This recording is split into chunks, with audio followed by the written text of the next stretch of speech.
नमस्कार दोस्तों, स्वागत है आपका न्यूज़ 30 लाइव में। आज हमारे साथ हैं रामानुजगंज विधायक राज्य मंत्री का दर्जा प्राप्त है जिन्हें बृहस्पत सिंह जी। बहुत बहुत स्वागत है सर आपका। धन्यवाद सर। सर, चूंकि अभी आपको मरवाही क्षेत्र का प्रभार दिया गया है, आप लगातार जनता के बीच में जा रहे हैं, तो आप जनता के बीच में जा रहे हैं तो आपको वहाँ पर क्या समझ में आ रहा है कि जनता का रुझान किस प्रत्याशी के प्रति ज़्यादा लग रहा है? देखिए, मरवाही क्षेत्र की जनता बहुत विद्वान है, होशियार है, बुद्धिजीवी हैं और ये लोग अभी जैसा छत्तीसगढ़ में की सरकार का काम कर रही है, ये विकास से जुड़ना चाहते हैं। जिला इनको मिला है, तहसीलें मिल गई हैं, सब डिवीज़न एसडीएम कार्यालय मिल गए हैं, एसडीओपी कार्यालय मिल गए हैं। तो ये हर इंसान चाहता है अपना विकास, अपने क्षेत्र का विकास, अपने परिवार का विकास अपने आगे लाना चाहता है। मुझे पूरा जो आम जनता में चर्चा है, जो किसान से लेकर मजदूर तक की बातें हमारी हुई, जो कई गांव में ने गया, एक लाइन में वो बोल रहे हैं कि हम ये पूरब की हवा जा रहा है तो पश्चिम की ओर हम क्यों जाएं? हम क्यों नहीं चाहेंगे कि हमको जो बिलासपुर नापना, बिलासपुर 150 किलोमीटर 200 किलोमीटर तक सफ़र करके हम जाते थे, 3 दिन हमको लगते थे, वो हमारा जिला बन गया तो उनके साथ में धोखाधड़ी नहीं कर सकता, कांग्रेस को दूंगा। तहसीलदार, एसडीएम, एसडीओपी सारे कार्यालय यहाँ खुल गए हैं। तृतीय चतुर्थ वर्ग के कर्मचारियों की जो भर्ती होगी हर जिले में, नए जिले में होता है, वह नियम ही है, गाइडलाइन ही है। आप आदेश की कॉपी देख लीजिए, अवलोकन कर,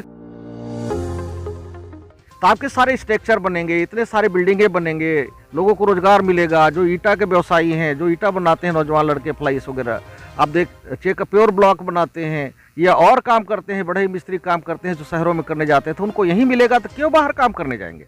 मैंने देखा है अपने आंखों से। ये हम लोगों ने अजीत जोगी के साथ आते थे पहले भी, जब वो मुख्यमंत्री बने थे, मैं बैंक का अध्यक्ष हुआ करता था, मैंने अपने आंखों से देखा है कि बहुत लोग ट्रेन में भर के बाहर काम करने जाते थे। कई जगह नौजवान बिलासपुर रायपुर भटकते दिखते थे नौकरी के लिए, कोई कंप्यूटर ऑपरेटर के लिए, कोई चपरासी के लिए, कोई उसके लिए फ़ोन कराते रहते थे।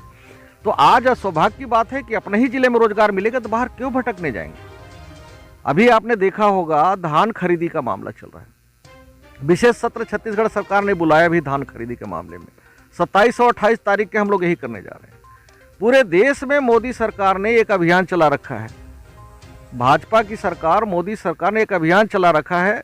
भारत में अभी तक इन्होंने कहते थे कि 70 सालों में कांग्रेस ने क्या किया, लेकिन 70 सालों में जो कांग्रेस ने किया, पब्लिक प्रॉपर्टी अर्जित किया, फैक्ट्री खोला, उद्योग खोला, आईआईटी जैसे जितने ये आपके उद्योग धंधे इंडस्ट्रीज देख रहे हैं आप, चाहे कोरबा का प्लांट ले लीजिए, चाहे छत्तीसगढ़ का भिलाई स्टील प्लांट ले लीजिए, चाहे बस्तर का प्लांट ले लीजिए, ये सारे डेवलपमेंट क्या मोदी जी के 6 साल आने पे हो गए हैं? ये सारे स्कूल बिल्डिंग हैं, हॉस्पिटल हैं, सारे स्ट्रक्चर 6 साल में तो नहीं हो गए। बल्कि इन्होंने क्या कर रहा है अभी, पता नहीं क्यों इनको लग रहा है कि अब हमारी चला चली की बेरा हो गई है। तो ये धड़ाधड़ आप देखिए, भारत सरकार का संचार माध्यम क्या है? बीएसएनएल। देश का प्रधानमंत्री बीएसएनएल के लिए कभी नहीं प्रचार किया, जियो की प्रचार करते हैं। और हम लोग को पहले से भी आशंका था कि इसको घाटा बचा के बेचने का काम करेगा, और वही पूरी 20 तारीख से शुरू करने जा रहे हैं। अभी 20 नवंबर से आपके बीएसएनएल बिकने जा रही है, भारत का संपत्ति आपका बिकने जा रहा है, भारत बिकने जा रहा है आपका। दिवाली में व्यापारी खरीदने जा रहे हैं पूरी भारत की संपत्ति को, पब्लिक प्रॉपर्टी को। हवाई अड्डा बिकने जा रहा है आपका, रेलवे आपकी बिकने जा रहा है, जो बहुत वो है, निजीकरण होने जा रहे हैं। जो आपका ये हवाई जहाज हैं, जो एयर इंडिया है, वो आपकी 20 तारीख के बाद बिकने जा रहे हैं। आपके जो ये इंडियन ऑयल हैं, जो तेल हैं आपके, ये भी बिकने जा रहे हैं। और जो कंपनी ये बेचते, भाजपा के लोग समझ में आता, मोदी जी बेचते समझ में आता, लेकिन पब्लिक प्रॉपर्टी अगर अर्जित नहीं कर सकते, हिंदुस्तान के लोग उद्योग धंधा फैक्ट्री रोजगार के लिए नहीं दे सकते, तो बेचो तो मत। जो 70 साल में हमारे भारत के सपूतों ने जो अर्जित किया है, एक एक पैसे पब्लिक का, मजदूरों का, व्यापारियों का टैक्स वसूल करके खड़ा करने का काम किया, विश्व बैंक से लोन लेके खड़ा करने किया, बाहर से बाहर इंजीनियर खोज के लाके हमने भारत को खड़ा किया। 700 साल नवाबों ने हमारे देश में राज किया, 350 साल राज अंग्रेजों ने किया, और देसी अंग्रेज बन के फिर से आप लूटना चालू कर रहे हैं 70 साल के बाद। 70 साल तक अभी लोगों ने मोदी जी का आने के पहले देश आज़ादी महसूस किया, और देश का प्रधानमंत्री और देश का ही संपत्ति बेचने जाए, ये क्या करने जा रहे हैं? ये क्या करने जा रहे हैं? अभी उतना ही नहीं किया, किसान हमारा छत्तीसगढ़ में, उनको लगा मोदी जी को कि 25 रुपये क्विंटल धान बिक रहा है, और यहाँ के किसान आत्मनिर्भर हो जाएंगे। इसलिए उन्होंने नया चाल खेल दिया। क्या किया? मंडी बंद, समर्थन मूल्य में खरीदी बंद, अंतरराष्ट्रीय पूरे देश में कोई भी किसान कहीं का बेच सकेगा। आप बताओ मेरे को, हमारे पड़ोसी राज्य ये उत्तर प्रदेश में, झारखंड में, बिहार में, उड़ीसा में 15 रुपया 12 रुपये किलो धान बिकता है, खुले बाजार में 20 रुपये किलो चावल बेचता है। लेकिन किसानों का दर्द को मुख्यमंत्री भूपेश बघेल ने समझा, इसलिए धान की कीमत 25 रुपया रखा। कहीं दुनिया में बिकता है धान से महंगा चावल, कहीं चावल से महंगा धान कहीं बिकता है?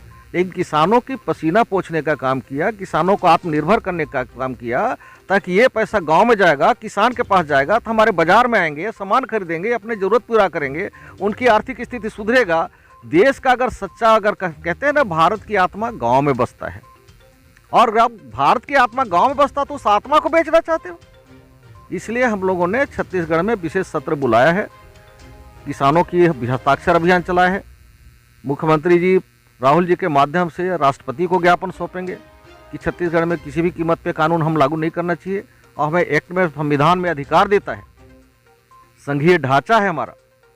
जब हमने भारत का संविधान, हमारे बाबू अम्बेडकर साहब ने लिखा, भारत की हमारी संविधान बनी, उसमें यह था कि किसी भी काम करने के पहले भारत सरकार और राज्य सरकारों की सहमति दोनों की होनी चाहिए। लेकिन आप किसानों से, जिसको छत्तीसगढ़ के 2.5 करोड़ के लोगों को आप बेचने जा रहे हो, उसके अधिकार के बारे में फैसला करने जा रहे हो, उनको मालूम भी नहीं। हिंदुस्तान की 100 करोड़ जनता के बारे में आप, उसकी 100 करोड़ से अधिक लोगों की जो बात जानने का भी आप कोशिश नहीं किया। जो इतने 100 करोड़ से अधिक लोग यहाँ, 100 करोड़ 120 करोड़ से अधिक लोग यहाँ रहते हैं, उनके बारे में आप चर्चा तक नहीं किया, और उनके भाग्य के बारे में आप सीधे फैसला लिखने जा रहे हैं, 20 तारीख से बेचने जा रहे हैं। छत्तीसगढ़ में बहुत हम लोग खुश नसीब हैं कि 25 रुपये किलो धान खरीदते हैं, उसको भी आपने रोक लगा दिया। पिछले साल हमने 25 रुपये खरीदा, इस साल उन्होंने कहा कि अगर 18 रुपये से अधिक खरीदोगे तो हम आपका धान नहीं लेंगे, जो बीता साल हमारा। फिर हमारे मुख्यमंत्री भूपेश बघेल जी ने तय किया कि ठीक है, अगर ऐसे नहीं लेने दोगे तो हम किसान न्याय योजना के माध्यम से करेंगे, लेकिन 25 रुपये किसानों को हम कमिटमेंट किए हैं, 25 रुपये देंगे। अभी फिर इन्होंने रोक लगा दिया कि आप किसानों का धान नहीं खरीद सकते, खुला बाजार रहेगा, कोई भी कहीं बेच सकेगा। तो 10 रुपये 12 रुपये में किसान हमारा कैसे बेचेगा? 25 रुपये हम धान खरीदना चाहते हैं, उसको रोक लगा रहा है। इसलिए हम लोगों ने विशेष सत्र बुला के कानून में संशोधन करने जा रहे हैं कि छत्तीसगढ़ का अलग कानून बनाएंगे, और किसी भी कीमत में 25 रुपये से कम धान नहीं खरीदने देंगे। नंबर 1 खरीदेंगे, नंबर 1। नंबर 2, किसान को कॉन्ट्रैक्ट फार्मिंग हम कंपनियों के हाथ में नहीं बिकने देंगे।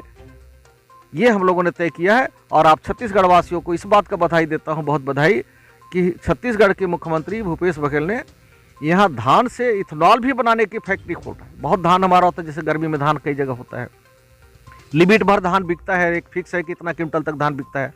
उससे जो अधिक धान होगा वो भी हमारा किसान इथेनॉल कंपनी को बेच सकेंगे, और जो हमारे ऑयल में काम आते हैं।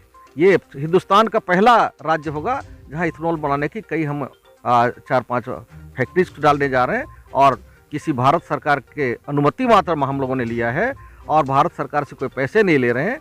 सिर्फ हम अपने छत्तीसगढ़ के किसानों के बदौलत, किसान के यहाँ छत्तीसगढ़ के लोगों के आशीर्वाद के बदौलत मुख्यमंत्री भूपेश बघेल ने ये इथेनॉल खड़ा करने जा रहा है। जो आप सोचिए, छत्तीसगढ़ की सरकार लगातार पब्लिक प्रॉपर्टी बनाने में जुड़ी हुई है, देश से विदेश से जैसे करके नई तरीका निकाल के पब्लिक प्रॉपर्टी का जमा करना चाहती है, पब्लिक के लिए आने वाला भविष्य के लिए मौका देना चाहती है, आने वाले नौजवानों के लिए करना चाहती है। और वही भारतीय जनता पार्टी लगातार पब्लिक प्रॉपर्टी 70 साल में जो आपने अर्जित किया देश आज़ाद के बाद, उसको बेचने का काम कर रही है। फैसला तो जनता को करना है, और छत्तीसगढ़ के लोग हमारे बहुत होशियार हैं, छत्तीसगढ़ के वीर सपूत हैं, जिन्होंने आज़ादी की लड़ाई लड़ा, अंग्रेजों को खदेड़ के भगाया, और मेरे ख्याल से देसी अंग्रेज को खदेड़ने में टाइम नहीं लगेगा। 350 साल का के हुकूमत करने वाले गोरे अंग्रेजों को 7 समुंदर पार कर दिए। ये तो हमारे देसी अंग्रेज हैं, इनको हटाने में टाइम नहीं लगेगा, और पब्लिक प्रॉपर्टी हर हाल। ये थे हमारे साथ बृहस्पत सिंह जी, बहुत बहुत धन्यवाद सर आपका।